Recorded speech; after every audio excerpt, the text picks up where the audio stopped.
Don't Stop the Music, Yarbrough and Peoples. That's Zai's pick. She came through with a little something today. If you enjoyed that, you want to hear everything that the Scenario Radio Show has to offer, then make sure you go to all of our different areas of social media. You can go to Spotify and hear all of our playlists, including this one, which will have a whole lot of other great one-hit wonders on it. You can go to YouTube, check out all of our video, and of course, the scenarioradioshow.com, which is the hub. If you go there, that'll lead you to everywhere else that we are on social media: Facebook, Twitter, Instagram, etc. Make sure to check us out. All right, so we're going to keep the show going. One of the things that we've been trying to do here recently is to delve into the area of politics and how a lot in local elections, there are more and more black people who have become candidates and have decided to get politically involved in a lot of different ways. So we're calling these particular segments Run This Town. And today on the show with us, we have from Nashville, Tennessee, running for criminal court justice in Division 5, Khadija Babb. Khadija, how are you doing? Hi, I'm doing great. I appreciate you all for having me on. I'm so excited to talk about what it is that I love to do and why it's so important to get involved in our local elections. All right. So first thing I have to ask, which I guess is the most obvious question, is why would I don't know. I'll be honest. I've never known any aspiring judges, so I don't know what makes a person want to be a judge. What is it that drives you to decide that this is what I want to go for?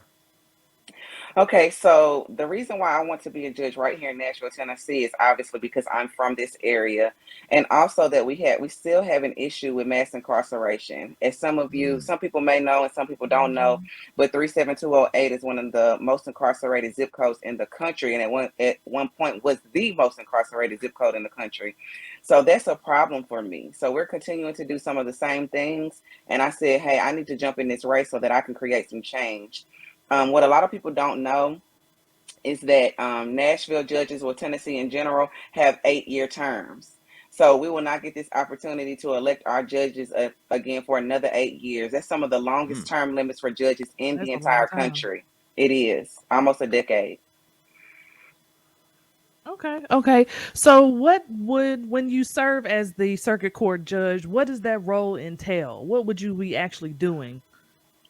Okay, so I am running in criminal court. So I'm running as a criminal court judge in Division 5. And I just want to clarify that the division is just for court purposes. So anybody who lives in Davidson County, Tennessee can vote for me. So anybody who lives in Davidson County can vote for any Mm, of the judges.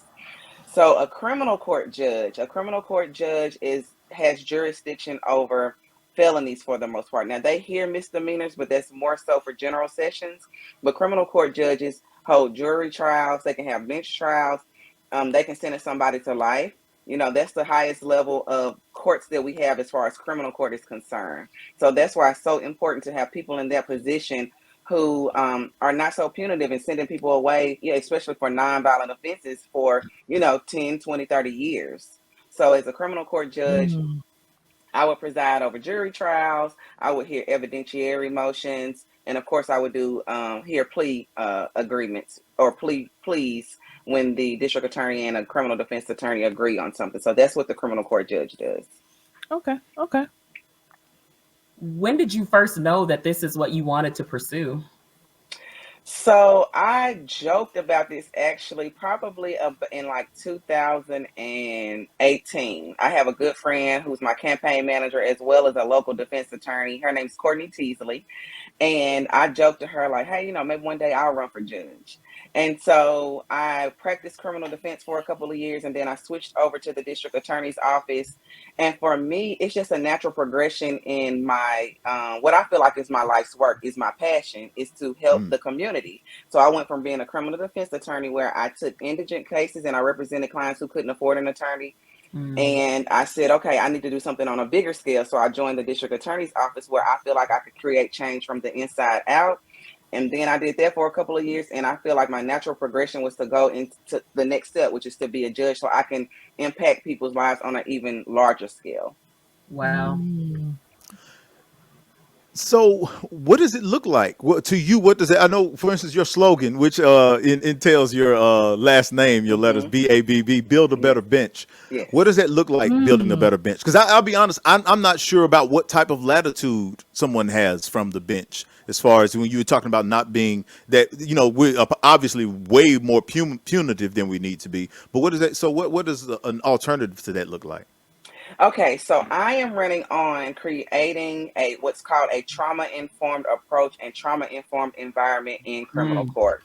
Uh, So that just basically means making sure that all of my staff, that I am aware that everybody who comes into the criminal justice system has some sort of trauma that they're dealing with.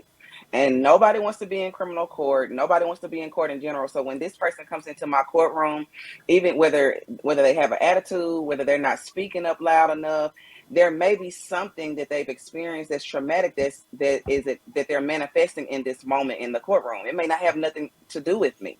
So Wow. I want to create a space where people come into the courtroom and they're not terrified.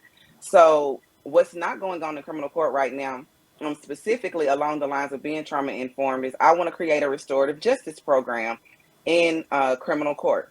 So a restorative justice program would allow victims of crimes the opportunity to have a separate option from just someone pleading guilty and going and being incarcerated, because that's not healing for any victims. And some mhm. victims want to be able to confront the person who caused them harm.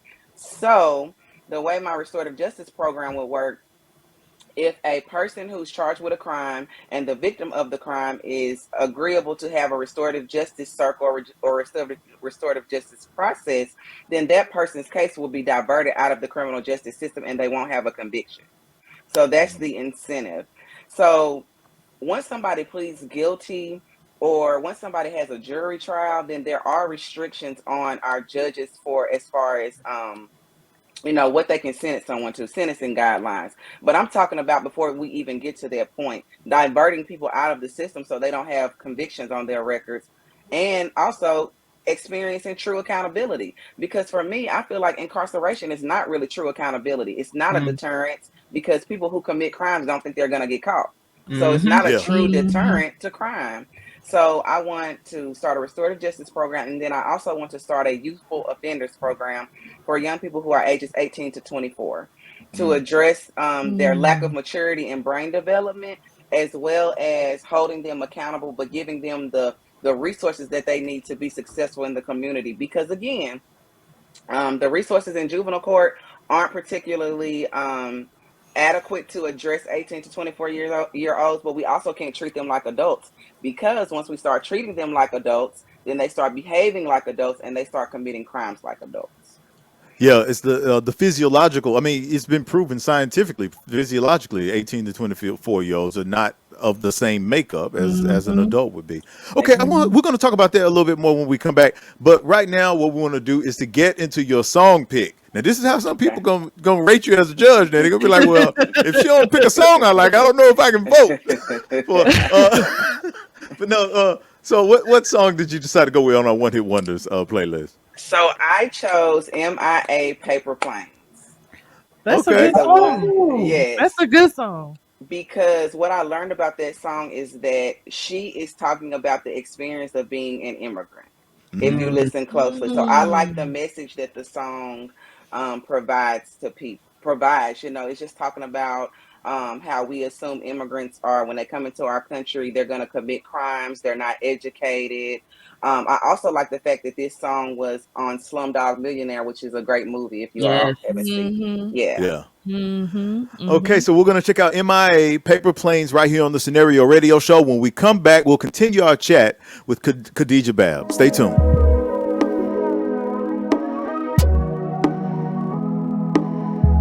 This is the Scenario Radio Show. Real talk with a playlist.